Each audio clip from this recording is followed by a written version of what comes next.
भारत गौरव आचार्य श्री पुलक सागर जी गुरुदेव के प्रवचन और लेटेस्ट धार्मिक भजन व कार्यक्रम निशुल्क देखने व सुनने के लिए हमारे YouTube चैनल जीन शरणम मीडिया को आज ही सब्सक्राइब करें और सबसे पहले देखने के लिए बेल आइकन पर क्लिक जरूर करें।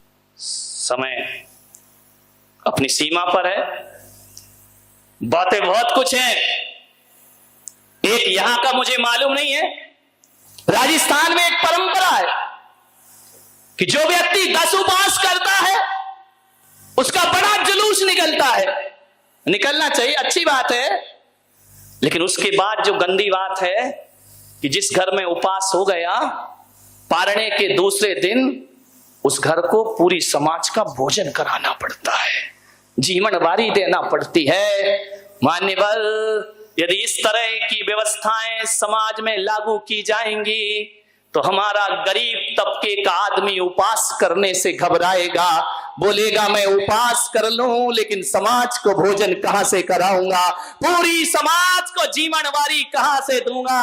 ऐसी जीवनवारियां चल गई हैं, ऐसा भोजन चल गया है। मान्यवर, आप सोचिए, एक गरीब आदमी कहां से वहन करेगा? वो कर्ज लेकर के जीवनवारी कराता है क्योंकि उसने उपवास किया है। ये तप की अनुमोदना है। मैं पुलक सागर कहता हूं, यदि उसका जुलूस निकल रहा है और उसने 10 दिन तपस्या की है, उपवास किया है, तो ये तप की अनुमोदना नहीं होती कि तुम्हें खाना खिलाया जाए। समाज में मृत्यु भोज चलता है, मरने वाला जान से गया, तुम्हें खाने की पड़ी कि लाओ हमको खिलाइए, हमको भोजन कराए। मृत्यु भोज बंद होना चाहिए, रात्रि भोज बंद होना चाहिए। मरे हुए का भी खा जाओगे तुम, जीते का खाओ तो खाओ, मरे हुओं का खाना नहीं छोड़ते हो। कैसे समाज की स्थापना होगी? ये कुरीतियां मिटना चाहिए समाज से। एक महिला ने उपवास किया राजस्थान में, उसने उपवास करने के बाद मेरे पास आई कि मैंने कुछ पैसा जोड़ रखा था, अब मैं उससे समाज की जीवनवारी करूंगी। मैंने कहा पागल हो गई है क्या? बोले मैं गरीब हूं, मेरे पास ज्यादा कुछ नहीं है, लेकिन उपवास की भी भावना मेरे अंदर थी। मान्यवर, ये परंपराएं बंद करिए। उपवास की सही अनुमोदना करना है तो खाने से नहीं की जाती है। यदि कोई उपवास करके जुलूस निकल रहा है तो माला पहना के प्रार्थना करना भगवान से कि अगली साल मुझे भी तपस्या करने का सौभाग्य प्राप्त हो, ऐसी शक्ति मेरे अंदर भी। ये अनुमोदना होती है, एक खाना पीना अनुमोदना होता है, इसको प्रभावना कहते हैं। अरे ऐसी प्रभावना और ऐसी अनुमोदना लगाओगे तो उपवास करने वालों की कमी आ जाएगी समाज में। ध्यान रखिए। अरे वो बेचारा 10 दिन भूखा मरा, 10 दिन खाया नहीं पिया नहीं, तुमको खाने की पड़ी है। बोले क्या? बोले तपस्या की अनुमोदना चल रही। वाह रे जैनियो, क्या व्यवस्थाएं तुमने बना रखी है। तप की अनुमोदना तप से होना चाहिए, चरित्र से होना चाहिए। मान्यवर, ध्यान, ये कोई प्रतिस्पर्धाएं नहीं है। मान्यवर, 10 दिन तक जो उपवास करता है ना, ध्यान रखना, पूरी समाज को मिलकर उसका भैया व्रत तो तुमने किया नहीं, सेवा तो तुमने की नहीं, उसके त्याग की कोई शिक्षा ली नहीं। मान्यवर, ध्यान रखिए, सोचना है आपको, एक अच्छी समाज का निर्माण कर। एक संत थे बहुत बड़े, उन्होंने एक धार्मिक ग्रंथ लिखा, इतना बढ़िया ग्रंथ लिखा, 1000 पृष्ठ का ग्रंथ था। लोगों ने कहा कि संत जी आप कहें तो ये ग्रंथ प्रकाशित कर दें। संत ने कहा कर दो तो कर दो। समाज ने पैसा इकट्ठा किया, चंदा इकट्ठा किया पुस्तक छापने के लिए। पुस्तक प्रेस में चली गई, समाज ने 1 लाख रुपया इकट्ठा किया। संत ने कहा ठीक है, छपने दो पुस्तक।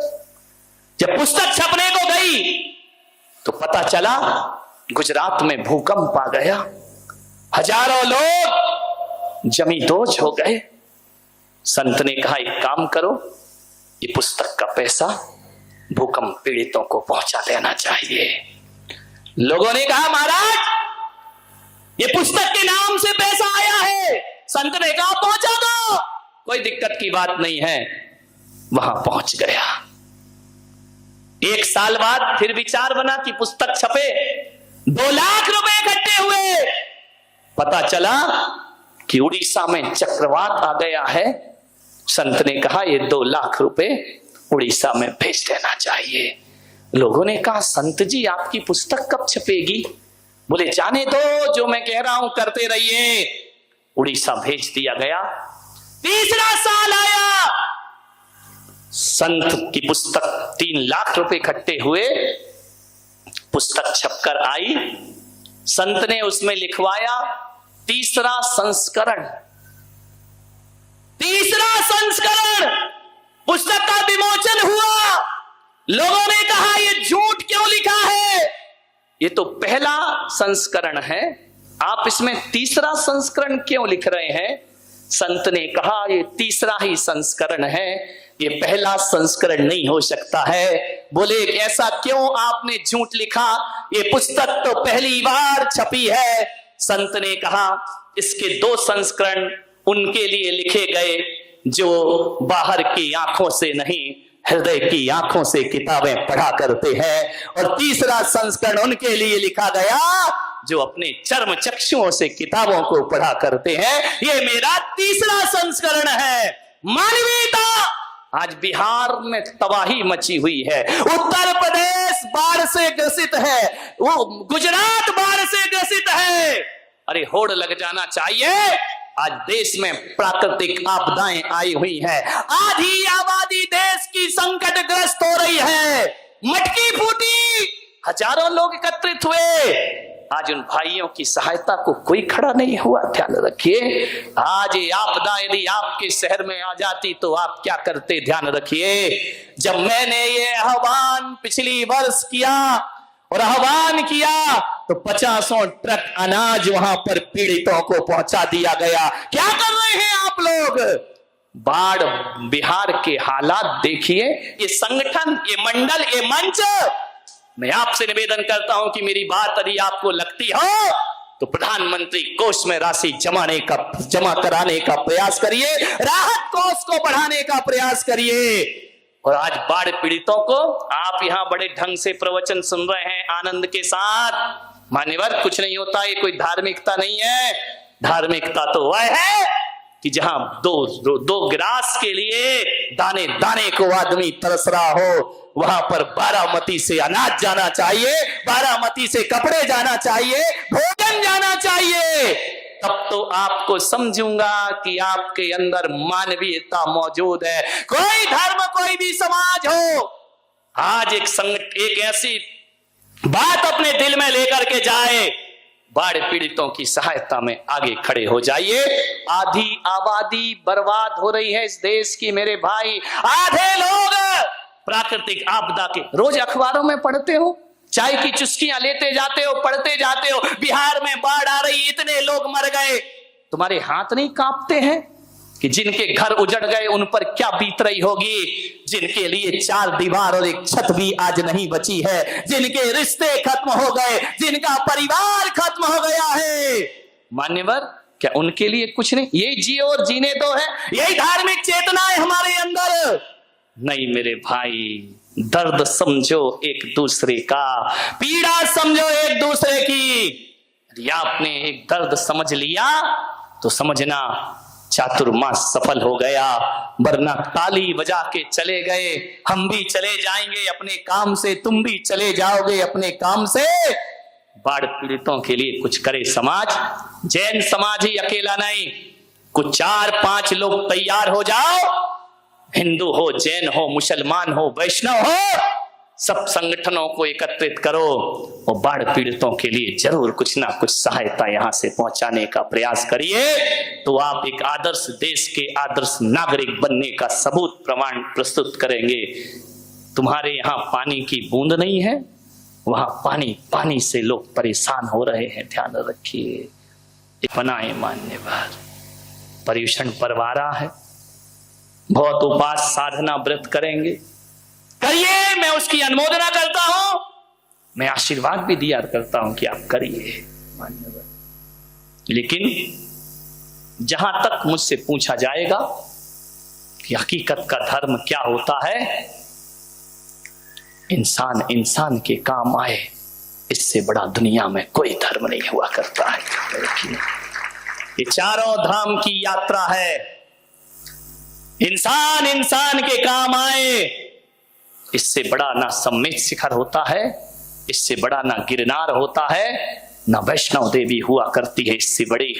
मान्यवर, एक दूसरे की सहायता के लिए हाथ बढ़ाने का प्रयास करिए। आपसे यही निवेदन, यही आग्रह करूंगा कि एक ऐसे समाज का हम निर्माण करें जो आदर्श समाज कहलाए, अहिंसा और अपरिग्रह जिसका मूल मंत्र हो। ऐसा ना हो कि अमीर अमीर ही बनता जाए, गरीब गरीब ही होता जाए। नहीं मेरे भाई, मैं मोदी को एक बार का धन्यवाद तो जरूर देता हूं कि 3 साल में मोदी सरकार ने गरीबों को अमीर भले ना बनाया हो, लेकिन अमीरों को तो गरीब बना दिया है उसने, ध्यान रखिए। मान्यवर, सबकी हालत खराब है, अभी व्यापारियों की ध्यान रखें। सबको समानता का अधिकार वह व्यक्ति देना चाहता है, आशीर्वाद का पात्र है हमारे, ध्यान रखिए। मान्यवर, आप सबने सुना, अनुग्रहित हो। मेरी भावनाएं किसी के हृदय को चोट पहुंचाई होंगी, कोई बात नहीं है, क्षमा की उम्मीद मत रखना। मैंने कोई गलत बात नहीं बोली है। जो भी बोलता हूं डंके की चोट पे बोलता हूं और आगम की ओट पे बोला करता हूं, ध्यान रखिए। और इसलिए भी मुझे अफसोस नहीं है कि मैंने कोई जो भी बोला है उद्देश्य अपना बिल्कुल पवित्र रखा है। एक मानवीयता का और समाज का चिंतन मैंने आपके बीच में रखा है। मान्यवर, ये मेरी हृदय की पीड़ा है, दर्द है कि हमारे मुंह में भोजन कैसे जाता है जब वो भूख से तड़फ रहे हैं वहां पर, ध्यान रखिए। कुछ करिए, मेरे विश्वास को खाली मत जाने दीजिए, जरूर कुछ ना कुछ करो। अखबार की सुर्खियों में यदि नाम आए तो बारामती का सहायता में सबसे आगे नाम आना चाहिए। हर समाज के लोग एकत्रित होकर के उनकी सहायता के लिए अपने हाथ आगे बढ़ाने का प्रयास करिए। एक अच्छे स्वच्छ समाज का निर्माण हो जाए, समाज के जो कार्यकर्ता हैं उन्हें आगे बढ़ने का प्रोत्साहन दिया जाए, तो हमारी समाज का भविष्य है, आपका भविष्य है। आप सबकी पवित्र भावनाओं की मैं कद्र करता हूं और यही चाहता हूं कि मैं आज जो चोट की है मैंने वो इसलिए की है कि कुम्हार यदि घड़े पर चोट करता है तो मिट्टी आकार लिया करती है मेरे भाई, ध्यान रखना। गुरु कुम्हार शिष्य कुंभ है, गड़गड़ मारे चोट, भीतर हाथ पसार के बाहर मारे चोट, ध्यान रखिए। ये चोट आपको एक आकार देगी। 2 पंक्ति कह के समाप्त करता हूं कि तुम पिटो, खूब पिटो, हर किसी से मत पिटो, पत्नी से मत पिटो, पड़ोसियों से मत पिटो, पिटना है तो गुरुओं से पिटो, मिट्टी तुझे पिटना है तो कुम्हार से पिटना, हर किसी से मत पिटना। तुम पिटो, खूब पिटो, क्योंकि पिटने से मिट्टी गागर बनती है। तुम मिटो, खूब मिटो, मिटने से बूंद सागर बनती है, ध्यान रखिए। सागर बनना है तो मिटना पड़ेगा और गागर बनना है तो पिटना पड़ेगा। आप सबने सुना, अनुग्रहित हूं।